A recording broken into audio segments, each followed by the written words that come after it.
Welcome to Massive Late Fee. And now your hosts, Mark and Carol.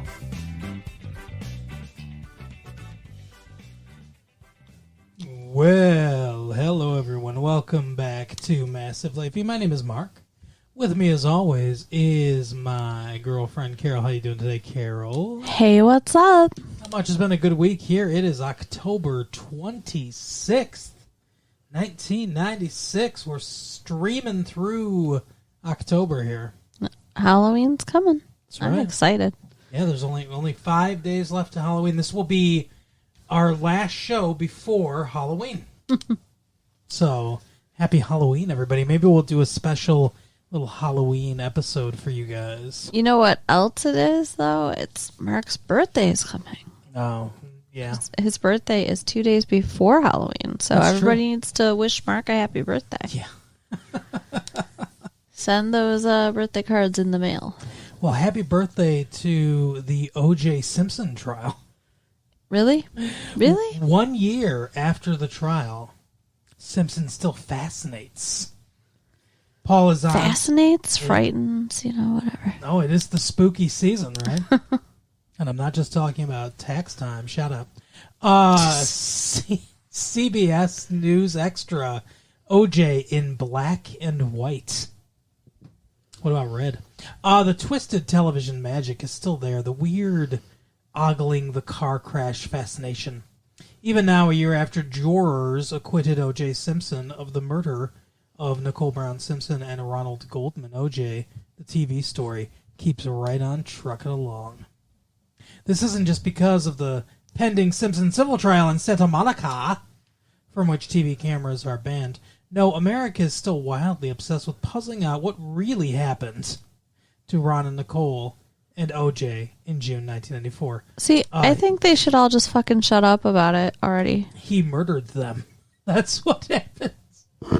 O.J. Simpson got pissed off because he was obsessed with his ex-wife, took a knife, and killed both of them. There you go. I figured it out. And yet, our legal system didn't. Well, DNA evidence is still pretty new. Even now, it's still kind of hard to wrap your head around and everything. But I wonder if, in the coming years, if it will become more, just kind of more accepted. Yeah, that would be helpful, I think. I mean, they found his blood at the scene. And they found her blood, I think, in his fucking car. I don't know. It's just, yeah. I don't get it. But another thing I don't get is an unlikely Buckaroo relishes her role on TV. Buckaroo? Yeah, we're talking about Dr. Quinn, Medicine Woman, starring Jane Seymour. But what's a buckaroo? It's like a cowgirl. What the fuck? I'd like to see more of her. Have you ever heard this term before? Yeah, I've heard Buckaroo. Buckaroo Banzai. What? It's a movie in the 80s. Yeah, I've heard Buckaroo before. Well, apparently I just live under a rock. It's just you have to be old. You have to be an old person. Oh, okay. So this is a understand grandpa thing. I gotcha. it. Yeah, it's exactly. It all makes sense now. I wonder if Grandpa is ogling Jane Seymour. Right? Jeff Foxworthy's grandpa? Dr. Quinn, Medicine Woman. Yeah, maybe. A grizzled old-timer drives his buckboard down the dusty street. A sickly, groomed gambler ambles by on his Palomino, casing the town for suckers. A luckless prospector plods aimlessly along. Into this untamped setting comes Jane Seymour, trim in a frontier dress, innately dignified, and a beauty that would stop a stagecoach. What is Jane Seymour, the lovely English star of Somewhere in Time? Remember that show with Christopher Reeves? No. Yeah, it was filmed on Mackinac Island. Okay. I'm just saying, it was filmed in our home state. That's cool. I still don't remember watching the show. Anyway, it was a movie. And TV's Warren Remembrance doing in the Wild West. What is she doing? Dr. Quinn first appeared on CBS in 1993. What do you think? Decent show. Yeah, it's fine. What's she doing? What's she doing there? She is a beautiful woman, but She is very pretty. what is she doing being Dr. Quinn? That's the question that they want to ask. I don't really understand the question. Why did they cast Jane Seymour, dignified English actress, to be in the Wild West? And why does it work so damn well? I don't know. Is it a case of like opposites attract I think you're right. kind of thing? I think that's what it is. I think it's a case of opposites attract, Carol. Okay, cool. I got it. What do I win? Want my prize. You figured it out. Woohoo. I was gonna stretch that bit a little farther, but you figured it out. Last piece of news: the trickster illusionists Penn and Teller are going to appear at the Macomb Center for the Performing Arts. Seriously? Yeah, they were on that show you like, Yeah. Sabrina the Teenage Witch. Well, we should see them at the Macomb Center. Do you really have an interest in the long ponytail and the silentness? Yeah. Okay. But not in the creepy way you make it sound. Well, what about the larger than life personality of Teller and the silent strongman of Penn? Another example of opposites attract. It's the other way around, actually. That is true. There's a Vegas night bar and pizza available. Well, there you go. 7 p.m. till midnight on November 2nd at St. Basil Byzantine Catholic Church Hall. Really? Between Mound and Ryan on Metro Parkway. That's 16-mile road for all of those that don't know that. Admission's $2. There's another Vegas night at St. Augustine. They like Vegas. They're Catholics. Catholics love gambling. That's in Grosse Pointe Farms. Free admission for the rich people out in Grosse Pointe Farms. Do the churches keep the money from the Vegas party or whatever? Like, Of course. so, but isn't it illegal to gamble? No, it's like a charity type thing. So they get around it because you don't actually win money, you win prizes. Okay. So the chips have no cash value. Actually, I think most of them are chips, not checks. There's a difference between chips and checks. What's the difference? It sounds like Checks say their value on them. okay. So if you get like a casino chip or check from Vegas and it says $5 on it, Tropicana Casino $5, that's a check. Okay. Checks say how much they're worth. Chips are just blank, and they have a value assigned to them. So if you go and play roulette, there's chips there because they're just different colors. There's no value on them. And then you say, I want them to be worth whatever. I want them to be worth $1. I want them to be worth $5, $100, whatever. Interesting. And then the dealer or the croupier marks how much it is. Huh. Yep. I'm sorry. I'm thinking about like I used to play the game Vegas Stakes. Yes, that's and a good game. Everybody got Vegas Stakes. their own color chips. Mm-hmm. And I never understood that was like whatever you wanted it to be. Yeah. Huh. That's right. Fascinating, isn't it? It is. I just thought everybody picked different amounts they wanted to bet. You know what else is fascinating, Carol?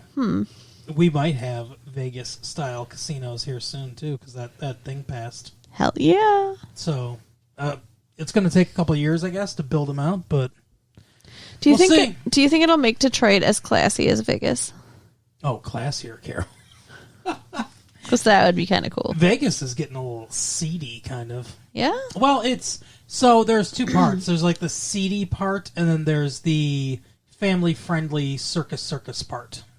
Okay. Well, I mean, that still sounds better than Detroit. Well, yeah. I think we don't have any kind of family-friendly circus. They really need to do something with the riverfront because it's a gorgeous riverfront. And if you go up to Canada, if you go over to Windsor, same riverfront, but it looks gorgeous over there because they do something really nice with it. All we can do is sadly look across the river at Windsor. Yeah. Wish. Anyway, speaking of wishing, I wish this episode of the TV show we watched was better. Oh my God, it was not good. Yeah, we watched Jeff Foxworthy. The Jeff Foxworthy show, The Gift, and his dad, the sergeant from the fucking, what's it called, Police Academy movies. Yeah, apparently Plays he's a his gift. dad, G.W. Bailey. And he's got The Gift. You know what else he was on? He was on St. Elsewhere.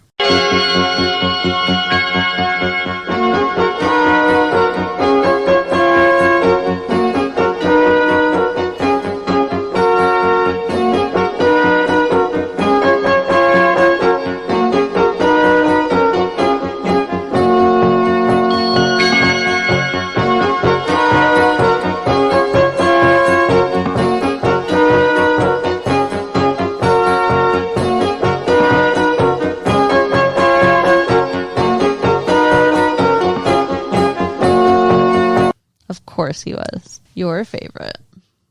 But yeah, so he had the gift of what? The gift of being sexy to every woman in town. The gift of being able to charm a lady's pants off without her even knowing he's doing it until it was done. Wow. It does sound like a hell of a gift. Doesn't it? Jeff Foxworthy's like, yeah, he's got some fucking gift. He seems traumatized by the whole thing. Yeah, well, What happened to you his be? what happened to his mom? Well, they probably got divorced. I think his mom's just dead. I don't think so. I think his mom's dead. Why? Why do you think his Because mom's dead? she didn't appear in the episode. They didn't mention her in the episode. He talked about how he had to grow up watching his dad fuck woman after woman and, call him mom or whatever. And it just seems like the mom died. That seems like one of those classic situations where he's like, oh, it was the love of my life, but then I lost her, so now I'm just going to have sex with anybody. Maybe. Now I'm just going to look for any hole to fill. I just have a feeling that he cheated on her because he's a giant, man whore, and that's why they're not together. That's what they call him. No, a mimbo. A mimbo. A male bimbo. Interesting. Mimbo. He didn't seem stupid. He just seemed That's slutty. true. That's true. Yeah, you're right about that. The bimbo has a connotation of stupidity to it as well. Yeah. And blondness, usually. Okay. And large breasts. All those go together. Well, now you're starting to pique my interest. Continue to describe this hypothetical. Well, and they're really, really bouncy. Yep, that's right. But yeah, this show is not good. No. I mean, it was kind of I thought cute. you liked the show. I liked a couple of episodes or whatever, but... What I don't like, all these shows, they're starting to have just a sameness to them. Whether it's Everybody Loves Raymond, or this, or the Drew Carey Show. Well, you know what the sameness is? They're stand-up comedians. Yeah. They're stand-up comedians in either work or family situations. This one has both. It's like, this one's like a cross between the Drew Carey Show and Everybody Loves Raymond. Because he's got the family dynamic and the family stuff. Him and John Cusack's sister are married. Did you notice that? That's Anna Cusack, John Cusack's older sister. But that's cool to know. And he's got two kids, one played by some little kid that has no... his name is Jonathan Lipnicki, but he doesn't speak at all in the entire episode. That's not true. I don't think he said a word, Carol. He did. What did he say? They were talking on the, walkie-talkie to their friend. That was the other one. His older son, who's... it's a weird name. Haley Joel Osment. Okay. He's the one that did most of the talking. The little one didn't seem to talk at all. Now I wish that we could see it again because I feel like you're wrong, but I can't prove it. Of course I am. But anyway, so he's got that family dynamic, and then he's also at work with a bunch of idiots. And I think he's a dispatcher for trucking or something. I don't know what he's doing. Yeah, I never really figured out what the fuck they do at this place. But he's got a boss that's kind of wacky, like on the Drew Carey Show. And then he's got the family dynamic, and that's also wacky, like on Everybody Loves Raymond. And like I said, I I like Everybody Loves Raymond. That's a show we've continued to watch. Yeah. Because the secondary characters really, and I think Ray Romano's funny-ish, but the secondary characters make up the show. The dad, the mom, the brother, even his wife, who doesn't get quite as much comedic meat to work with. Mm-hmm. But they're all very good performers, and it's tightly written. It's a pretty good show. I like it, even though ratings-wise it's not doing well. Oh, that sucks. I hope it doesn't get canceled. Yeah, that's my fear, is that they're going to cancel it and keep something like this on the air. Ugh. But so there are things that I think set that apart, make it a little bit better. And then the Drew Carey show, I think Drew Carey. There are other people like Ryan Stiles from Whose Line Is It Anyway, a British improv show that I watch on Comedy Central sometimes. He's very good in it, and that Diedrich Bader is also pretty good in it, and the girl that's his friend is also pretty good in it. So the whole cast is pretty good in it. Drew, the Mimi character, I could take or leave. Okay. But Drew Carey, I was just giving them props in preparation of saying Drew Carey really carries that show. He's very funny. He's really good as a comedic actor. Yeah. And he's a big strength of that show. So those two shows have something going for them, but there's a lot of these, I'm a stand-up comedian, just give me a show. Mm-hmm. And like I said, I'm starting to get bogged down by just the sameness of everything. And there was nothing spectacular about his family life. I mean, those two kids seem like they're good actors, I guess. I mean, they're cute, whatever. But yeah, there was just... He talked about snacks. The kid had snacks in his sleeping bag, and he flipped it open and said, "Let the snacking begin," or something like that. Okay, well, there you go. This is the Prove Mark Wrong episode. It's the Prove Mark Wrong day. Let's be honest here. We're just trying to... Oh, okay, you didn't want to bring them into our lives last time. Now, all of a sudden, every detail of everything that we do throughout the day, you want them to be privy to. Yeah, I was wrong. Yes, he was. I was wrong earlier today. And now I get a full body massage. Yeah, well, I got the last one. So yeah, you got the last 5. So I deserved one. Yeah, you do. You deserve one. So I'll give you a full body massage. Yay. But yeah, did you find anything interesting about this show?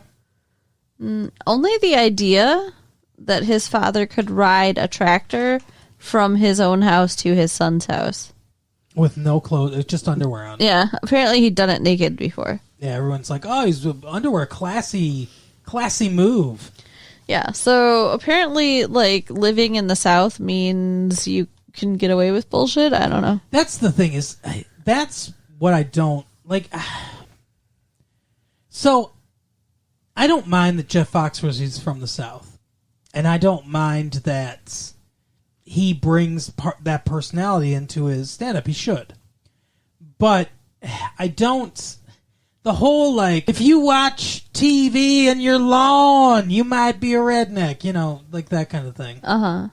I just think it's dumb. It's such a lazy gimmick to fall down on.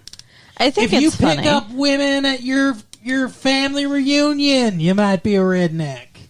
All that stuff. Yeah. I told you before that I basically just parried it. And parodied it. You did what now? Made fun of him. Is it fencing time? Hooray. Wow. Touche, girl. Touche. Exactly. But whereas, if you worship Queen Kamehameha, you might be Polynesian. Uh-huh. If you run in terror from active volcanoes, you might be Polynesian. If you haven't showered in 3 or more days, you might play Dungeons and Dragons. Oh my God. See, yeah, you could do it with anything. That's what I'm saying. Yeah. If you walk around with a bag with assorted dice, you might play. See, and that's the thing. It's it's the laziest kind of just let's point out some trope about this group of people. Right. That's why I just don't like it. Okay. Sorry, everybody. Well, you should be. Get with the program, Mark. But you like this redneck stuff. I do, and I don't hate the show or anything, but this episode just wasn't particularly entertaining. To be fair, there's really nothing rednecky about the show. Yeah. I mean, I think it takes place in the South, but other than that, it's not like it's redneck hour. It has to have taken place in the South, or again, he wouldn't be riding a lawnmower from one house to the next. It's not Hee Haw. What's Hee Haw? Hee Haw was a variety show in the 70s. Oh, okay. It was like Laugh-In or something like that, but it was rednecky. I think they had comedians coming out of a cornfield to tell jokes, just like popping up and being like. And then they had the Hooter Girls or something like that. I don't remember. There were just girls that danced around. Interesting. Yeah. Yeah. Love it. Talk about bimbos. Mm-hmm. But I guess you can't be Southern and be a bimbo, right? That's a specifically Northern thing, isn't it? I don't know. Why would you think that? I've never really heard of a Southern bimbo. Oh, I have. Would you like some mint julep? I could picture a Southern bimbo. Yeah, describe her for me. But what we will describe for you now is the movie we watched today, Carol. We watched Dear God. We did. We watched it. And I'll tell you what, I did not see George Burns in this movie at all. What? He was in a movie called Oh God. And then Oh God, You Devil, where he played both the God and devil. Interesting. Yeah. So yeah, this show... Greg Kinnear is no George Burns. No. Or this movie, not Joe. This movie... Everything's a show to you now, isn't it? Everything. Somewhere in Time, this movie we saw. I assume other things. So this movie... Yeah. Seems like it's going to be some kind of like feel-good, heartwarming movie, and I don't really feel like it was so much. Really? I mean, I guess it kind of became that, but I mean, like, the main character is a sleazebag. Yeah, so I like Greg Kinnear a lot, actually. Okay. Because I used to watch a program that's still on the air called Talk Soup. Mm-hmm. And he was the original host of that. Okay. And when he announced that he was leaving, I was like, oh no, don't leave. And then John Henson came in to replace him. And I like John Henson, maybe even more on that show. But I like Greg Kinnear quite a bit. And he's pretty good in this. I think he's very good at playing a sleazeball with a heart of gold. Like, you can really... I think he's charming enough that he pulls off the character of... You know, he's really fucking people out of their money. Yeah. But you still gotta root for him. No. I mean... Okay, forget what I just said. Like, in the beginning, when he really is fucking people out of their money, I was not rooting for him. I mean, it was like, ha ha ha, you're gonna get fucking arrested, and you should. Wow. You didn't think so? Ha ha ha. No, I didn't think that, no.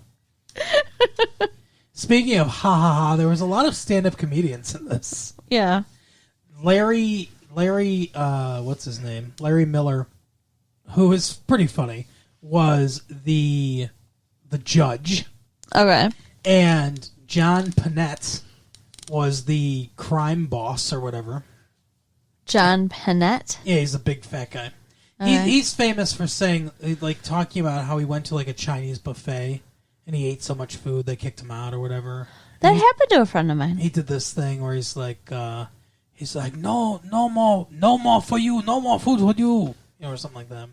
You get out. No, but you never come back. Now it makes me question the validity of my friend's statement. Why? Because you think he just got it from the John. Yeah, maybe he just heard it and thought it was funny, and he's a big dude, so he's like, "Hey, I can make this joke."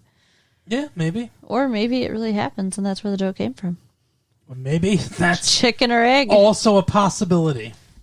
But yeah, so there's a lot of stand-up comedians in this. And another thing I thought was funny is, and I don't know if it's because Greg Kinnear comes from TV, but at the beginning of the movie, like you were talking about, there's a parade. And there's just a cavalcade of TV stars from days gone. Like there's Tony Danza's there, and Laverne and Shirley there. And well, I think it's just like they're highlighting that this is taking place in Hollywood or whatever. Yeah, maybe. And they also partially it might be because Gary Marshall, famous creator of Happy Days and other television shows, also directed this movie. Okay. So, could be part of it too. But yeah, at one point, that's one thing that I think is funny. He gets arrested, as you said, for scamming people, and it's the Larry Miller tells him that it's either jail or he gets a job. He wants to teach him the value of actually working for a living. So he tells him he needs to get a job. He ends up getting a job because Timothy Stack, his cousin, gets him a job at the post office. But everyone knows this. He goes to this coffee shop, and his love interest knows it. Yeah. The girl from Bye Bye Love, by the way. Kim from Bye Bye Love with dark hair. It was so weird to see her with dark hair. Like, I did not recognize her right away. But she knows it, and one of the other guys that works there knows it, and he just comes up to random people in the coffee house, and they're like, yeah, we heard about it. And it's like, yeah, word travels fast in this sleepy, small little town of Los Angeles, California. Like, what the fuck? What I thought was ridiculous was in the courtroom when the judge is like, well, it's either jail or getting a job. And he's like, jail or what? Like, as though getting a job was so ridiculous he couldn't even fathom it. And it sounds like he never had one. That was the joke. How do you live to be an adult person and never have a job? I don't know. Maybe Rue McClanahan took care of him for a while until she became blind. Who? What? His mom, played by Golden Girl Rue McClanahan. Which Golden Girl? Blanche. Okay, well, I didn't know. You didn't recognize Blanche Devereaux? No. All right, well, that was his mom. Okay. Playing with Braille cards. And Coolio has a cameo in this for some reason. That was weird. And, like, the blind lady feels up his face. Yep. As part of a joke. That's right. Why are Very you good. doing this? You correctly Don't identified that was a joke. Stop looking at me. Are you making fun of me now? You're so weird. Anyway. So, the film is adeptly directed. Gary Marshall's a good director. And I think it's well directed. It's competent. There's nothing groundbreaking going on here. Yeah, but there's nothing groundbreaking going on here. So it's kind of boring. Yeah, it's pretty standard direction. You know, I can't really say anything about it. It's almost like TV lighting. It's pretty flat. It's not terrible. There's depth of field, but it's not like everything's just really standard. It's really all the technical parts of it are well handled, but nothing spectacular. It's not, I would say it's not incredibly visually interesting, the movie. Or, storyline interesting. Well, and that's the other thing, too. I've never seen a protagonist fight so hard against the premise of his movie. Yeah. At the beginning, he gets a job at the post office, and they're sorting letters to different people, right? No, not different people. Different figments of people's imaginations. There's the Easter Bunny and the Tooth Fairy and Santa Claus and God. And first of all, Santa is real for all the kids listening out there. Santa Claus is, of course, real. Of course. But now, so is God. Well, now you're alleging that God's not real. No, I'm saying I think it's offensive to put God in the same category as those other figures. I think what they have in common is that their mail is undeliverable. You can't deliver money. You can't deliver mail to the Easter Bunny, and you also cannot deliver mail to God. And since it's the dead letter office, I think the common denominator is that they're undeliverable. Okay, fine. Whatever. Whatever. I derailed her, everybody, from being offended for no reason.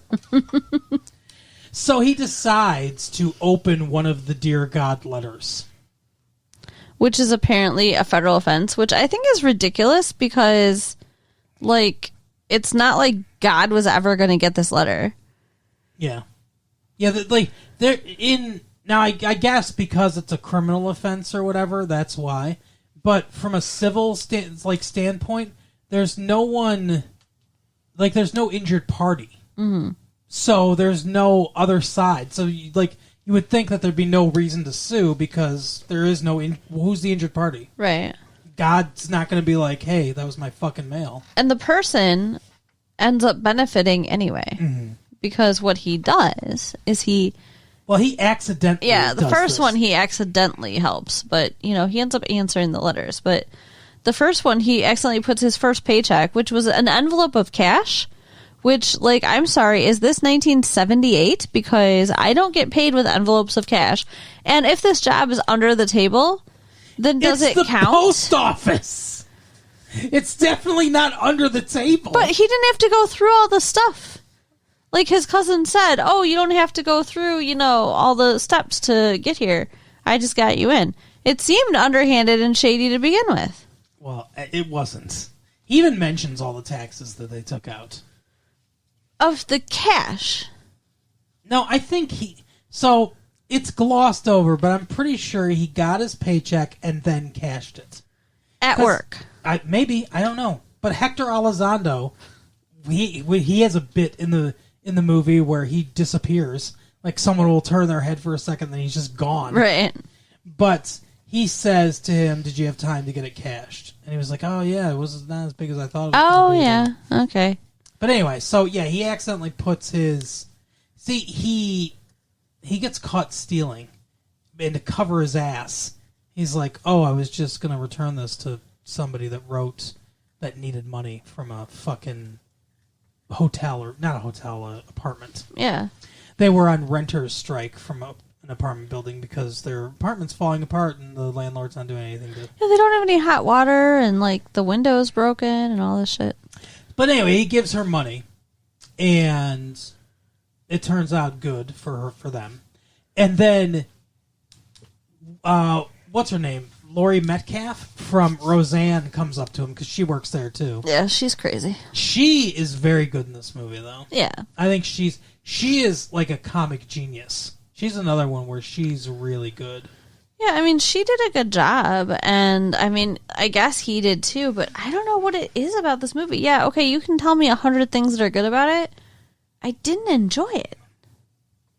It seemed really slow. It is kind of the beige wallpaper of a movie. Yeah. It's not great, but she tries to convince him to help her. This little girl's going to die, and all she wants to do is ride a horse. And he's like, I don't want to do it. And he resists it. Then, coincidentally, he happens to be where she's at. And then, coincidentally or on purpose? I don't know. There's no real hint that it's on purpose. But, I mean, if we're supposed to believe that he's actually all tender-hearted, then maybe he wanted to, see and make sure it went well. Maybe he did. Maybe he followed them. I don't know. Maybe he was stalking them. He was certainly stalking that girl and her kid. Yeah, that was weird. But, so, he helps out, right? And she's like, yay, we did it. Now, let's do it again. And he's like, no. Like I said, I've never seen... It's probably 40 minutes into the movie till he starts to actually say... Till the movie actually starts to Dear God. Right. And then people realize that their letters to God are getting answered, so they start, getting a bunch of mail. And then everybody starts helping everyone else, and all a bunch of optimistic bullshit that would never happen in real life. Right. I mean, it's fine until the Postmaster General or whatever, played by director Gary Marshall, decides that he's going to enforce that this is a felony, crime, that they've tampered with the mail. It makes not a lot of sense. And then the dude who's supposed to retire just turns himself in it was me, and it wasn't even him. He didn't turn himself in. They caught because he forged a thing. Yeah. I love how you're like, this movie sucks. Now let me get every detail about it incorrect. Hey, no. Fuck off. Wow. No, it's not. Here's the thing. I think Greg Kinnear's perfectly cast in this movie. I think he's really good in this movie. I think he's a good actor. I hope he goes on to do better things in this movie. I think that Laurie Metcalf's really good in this movie. And that's about it. I mean, Tim Conway's in it, and he's playing his Tim Conway self where he's like, I'm crazy. Like crazy old man. Because that's Tim Conway, right? Right. Dorf on golf himself. Oh, you've never seen Dorf, Carol? I've never seen or heard of Dorf. Oh, he makes VHS tapes of golfing instructional videos, but it's Tim. What the fuck? But listen, it's Tim Conway on his knees with a pair of shoes. Well, on, now with.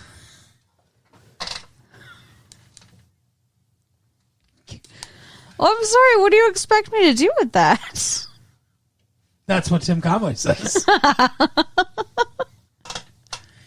But he's on his knees with shoes on his knees, so he looks like a little person. Okay. That's the joke. He's dressed up like a golfer, but he looks like a little person. He's like, now here's how you golf. And, it's all this physical comedy based on the fact that he's a little person.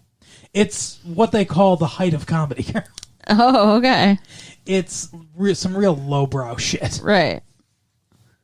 But anyway, so that's what he does with his life. And yeah, he's fine in the movie, but I don't love him in the movie, and everyone else is just whatever. Yeah, I mean, there's, like you said, there's just nothing that stands out. The courtroom scene when he and Laurie Metcalf, when Greg Kinnear and Laurie Metcalf are together at the table, that's the funniest stuff. The two of them just interacting with each other, that's the funniest stuff. I think the biggest... So we don't talk about straight comedies a ton. Right.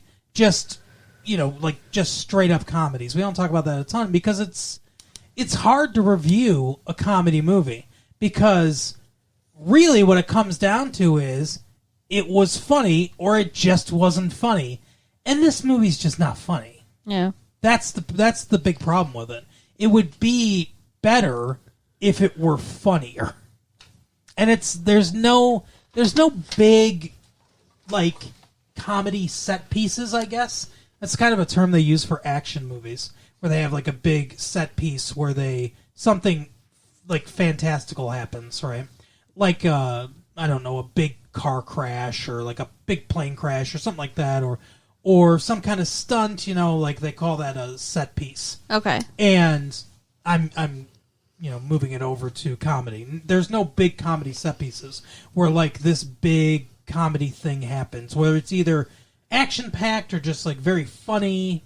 None of that happens, and it's just kind of it's a series of low frequency jokes. You know what I mean? Where it's like it's sort of funny, but it's not super funny. Right. Yeah, I see that. I mean, it's not even, to me, like low frequency jokes. It's a lot of just boringness. What?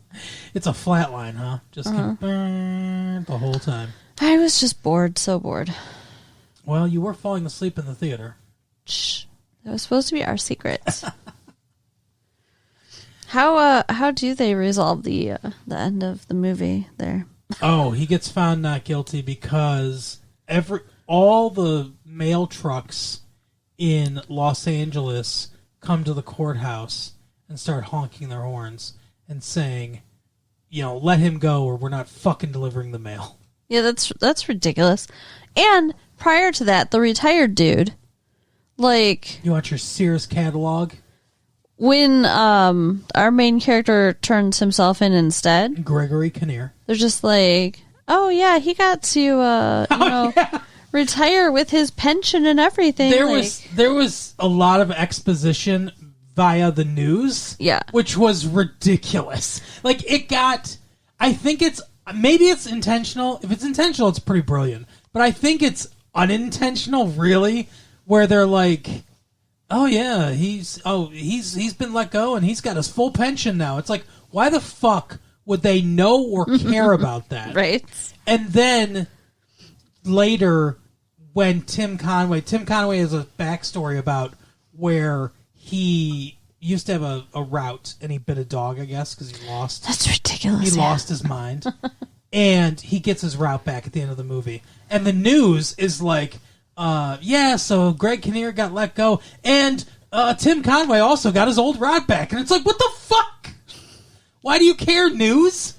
Like, no one in the actual the world that they've created here, no one that's watching the news cares about that. Right. Only we care about it as the audience because we've watched his character. But I didn't. That to me is a problem. Well, yeah, I also didn't care about it either, but and you're like, supposed to care about it. If he really bit a dog and he was sent to, undeliverable mail because of that, then why are they letting him back? Yeah, I don't know. Like, he's gonna, go postal. They do mention that kind of the whole thing where where the term going postal came from, how the post office workers were going nuts and killing people at work. Well, I think it's funny that Laurie Metcalf too was so stressed out from being a lawyer that instead she switched to being a mail person. Yeah. And she just does pro bono lawyer work, and it's like, really, is that the job? Is that the job you pick to calm down and relax? So, it doesn't seem like a smart move. I love the Seinfeld joke about it is much funnier. Where because Newman talks about how, like, sometimes they snap or whatever, postal workers, and Jerry's like, yeah, why does that happen? And he goes, because the mail never stops. It just keeps coming. The more you get out, the more that comes. And he's just going nuts, and he's like, oh, Clark. It's a lot funnier. I can relate to that. No, can you? Because of being a male person? No, but the kind of work that I do is like that, where it never stops. Yeah, that's true. Dealing with me. Yeah, it definitely never stops. But yeah, I'm guessing you don't recommend this. No. I mean, if you really want to see it, rent it. Don't waste your money going to the movies. I would say standout performance from Greg Kinnear, standout performance from Laurie Metcalf. But other than that, it's pretty bland. Yeah. I would also reluctantly say that you can give it a pass. But I would probably rent it. I don't know. You don't need to see it. You really, if you don't see it, you're not missing a lot. No. I have to say that. And you know what? Next week we're watching Romeo plus Juliet. Yeah. And I just want to throw that out there because I'm super excited. Why? And I wasn't excited to see this, but I'm excited to see Romeo plus Juliet. Why? Because it looks cool. Have you not seen the ads? The trailer? Yeah. They played a trailer for it at the beginning of this movie, the Dear God movie. Obviously, I guess that's what you're referencing. And I've seen some TV ads and stuff like that. It looks whatever. It looks whatever. I mean, it's another adaptation of Romeo and Juliet, but this time it's like, oh, we got guns we're holding sideways. We'll talk about it next week, but I'm just saying, like, at least I'm excited to see something. I know you think it's going to be good. Yeah. I don't know. Obviously I can't judge until we watch it, but I'm like, whatever. I am walking in prejudging that it's going to be awesome. Hopefully I'm not disappointed. Yeah, I was going to say that's a recipe to be disappointed, right. Carol. Anyway, but that's our show for the week, Carol. Let's go. Go ahead and write us at latefee1994 at AOL.com. If you were on the fence there, just go ahead and write us. Just do it.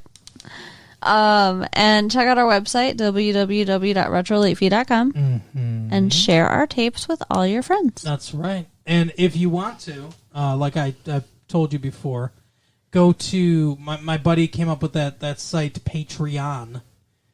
So go to patreon.com/retrolatefee. We're the only ones there. And, give us some money. And then you can see some extra stuff. Check out the extra tapes we and made. Early stuff and all that stuff. Yeah. All right, we will see you next time. Bye. Bye.